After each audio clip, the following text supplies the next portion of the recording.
Téléstar, est-ce vous qui avez proposé cette émission à nous ?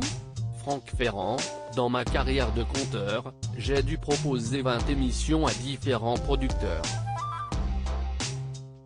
Elles ont toutes été refusées, sauf l'ombre d'un doute que j'ai longtemps présenté sur France 3. Là, si est une proposition de la chaîne, de mon copain Marc Menant. À 20h le vendredi, CNOO se classe première chaîne info alors que vous ne parlez pas d'actualité. Le dimanche à 14h, pour sa première diffusion, l'audience a aussi beaucoup progressé. Cela prouve qu'il y a un intérêt du public pour ces sujets. Mon but est de raconter à tous notre histoire commune. Qu'attendez-vous des commémorations du bicentenaire de la mort de Napoléon Ier, le 5 mai prochain ? Il faut donner à ce bicentenaire l'importance qu'il mérite. Aux Invalides, il y a une messe tous les ans. Le président de la République y est attendu.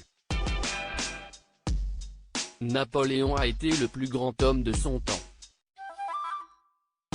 Des associations évoquent le fait que, comme premier consul, Bonaparte a rétabli l'esclavage. Attention à la cancel culture, cette tendance qui nous vient des États-Unis et qui remet en cause les figures du passé parce qu'on les regarde avec les lunettes d'aujourd'hui. Depuis la publication de l'année de Jeanne Plon, on vous sent plus libre de vos opinions. Est-ce le cas ? Ce livre est une déclaration d'amour à la France.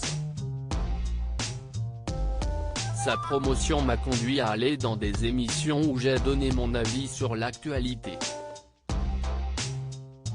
Ajouté à mon arrivée sur CNOO et à Valeurs Actuelles, où j'ai succédé au regretté Denis Filinac, cela a conduit certains à en conclure que je faisais mon coming out à droite. Ceux qui me connaissent savent que je ne suis pas plus de droite que de gauche. J'ai toujours manifesté le plus d'objectivité possible dans mon travail. Que pensez-vous de la décision de la mairie de Marseille de supprimer vos podcasts de son site ? Vous portez des valeurs qui divisent, paraît-il. Je passe mon temps à les défendre, si est un comble. Un cabinet de communication m'a demandé d'enregistrer ces vidéos sur l'histoire de Marseille, une commande de l'ancienne équipe municipale.